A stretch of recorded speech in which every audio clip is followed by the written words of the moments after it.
that the University of Michigan is committed to a campus culture of respect, integrity, and excellence. That is why we took decisive action last week. You're tuning into Black and White Sports on YouTube. The no-holds-barred truth on sports.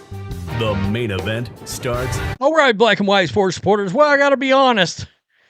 It feels like it keeps getting worse for the University of Michigan. You guys know I'm a Wolverines fan. I have been since I was probably 5 years old. Man, I saw them helmets and Bo Schembechler was larger than life, and I just gravitated towards loving that program. And, you know, that's a lot of years. It's a lot of, I got a little silver going on. Let's be real. Little salt and pepper going on in the beard. And right now, shit, I'm embarrassed. Sherrone Moore looks like a mother effing psycho right now. Let's be honest. Like man whore. I saw yesterday, I think I threw it in a video. I could have made a whole video over one post, but a guy said he was seeing at least 3 other women on the side. Something like that outside of his wife. And he's got 3 kids.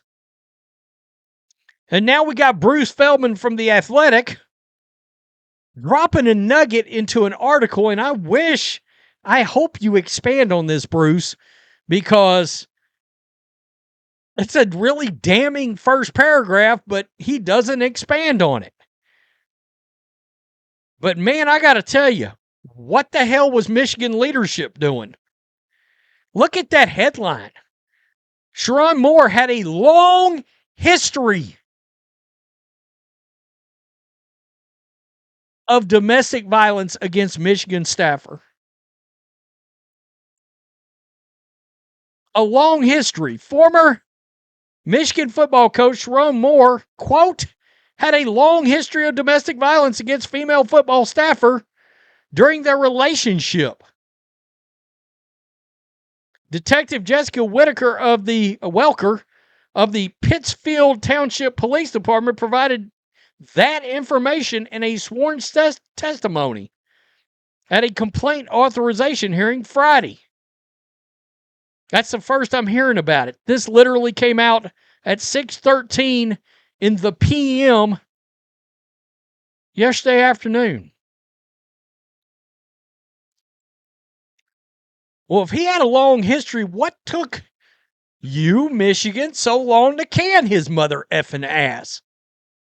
Oh, recruiting, blah, blah, blah. Come on. That's supposed to be the University of Michigan. That program can recover from anything. I mean, honestly, I don't know that we can get the death penalty over this. And again, I've said before, I think the NC2A is a benign organization, but let's be honest. If the NC2A steps in and levies a massive penalty of some kind over all of this, Michigan's not going to fight it. They should, but they won't. No stone unturned. University of Michigan broadens athletics probe after Sherrone Moore firing. The president released this statement on YouTube, folks. Let me just go back here. They're now asking for more, the public. They're asking for public, like they're asking the public for relevant tips and information. First and foremost, I want to underscore that the University of Michigan is committed to a campus culture of respect, integrity, and excellence. That is why we took decisive action last week to terminate the employment of Coach Moore. And we are continuing the investigation of Coach Moore's actions to uncover any additional germane and material information and to assess whether there may be related misconduct by others. And we will not stop there. We have expanded the Jenner and Block assignment to include an independent evaluation of culture, conduct, and procedures throughout. In case you're wondering, that's the law firm they hired to do the investigation into the athletics program. Ward Manuel, by the way, still has a job. The AD. Our athletics department. In parallel, we are committed to strengthening the functional capacity of our university-wide Ethics, Integrity, and Compliance Office within the Department of Intercollegiate Athletics. We encourage anyone with relevant information about either of these matters to reach out to the law firm conducting the investigation at umconcerns@jenner.com. I know that there are a lot of questions, speculation, and rumors, but we won't be distracted by them. Our focus is strictly on uncovering the facts. It is my job, my duty, to ensure the integrity of this investigation. We will take whatever steps are necessary to help ensure that conduct like this does not happen again.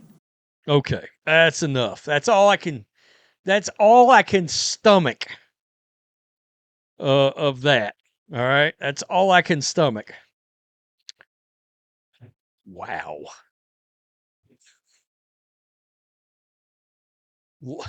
He releases this. Yeah, you better. Long history of domestic violence against a staffer. University's going to get sued into the ground. Now, I'll be the first to tell you, she also should have came forward and gotten out of this, blah, blah, blah. Now, I understand subordinate, fear for job, needs job. I get all of that.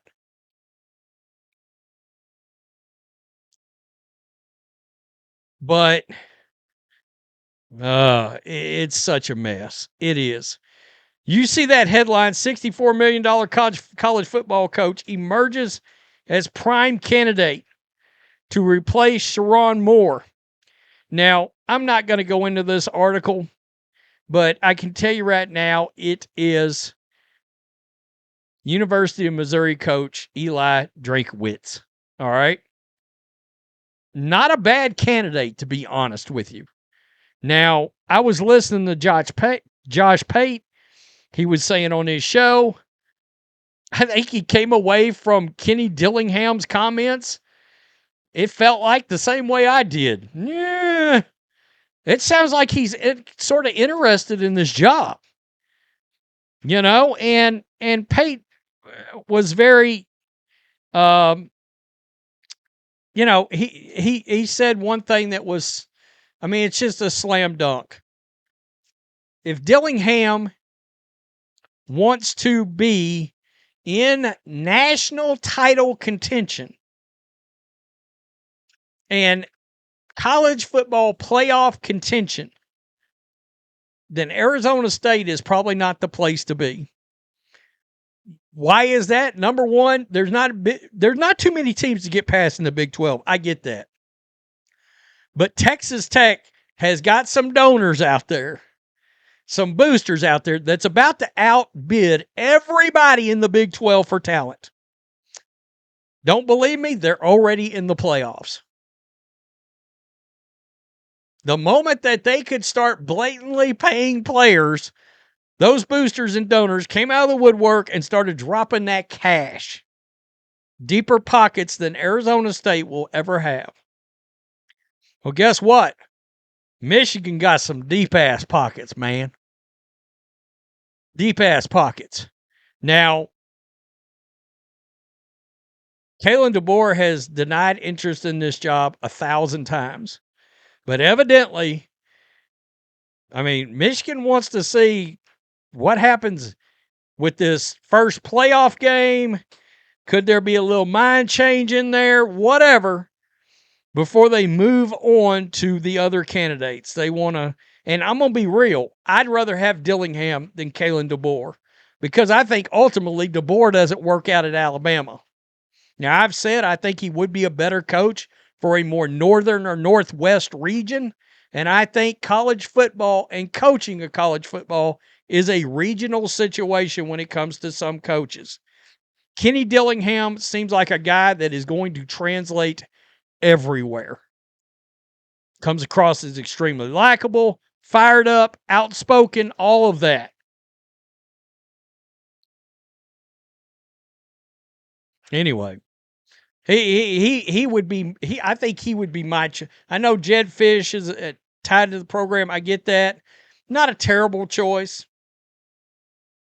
And of course, the whole Brian Kelly thing is floating around out there. And I do wonder sometimes. We know how strict he supposedly is. Maybe. He's a big name. Would Michigan want another name like that? I don't know.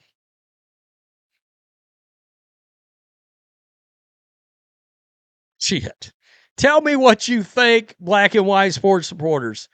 Long history of domestic violence. This dude was a scumbag. Our head football coach was a scumbag. God, that pisses me off. Yeah, it does. Peace. I'm out. Till next time. Thanks for watching the show. Be sure to like, comment, and subscribe. Be sure to tune in next time on Black and White Sports.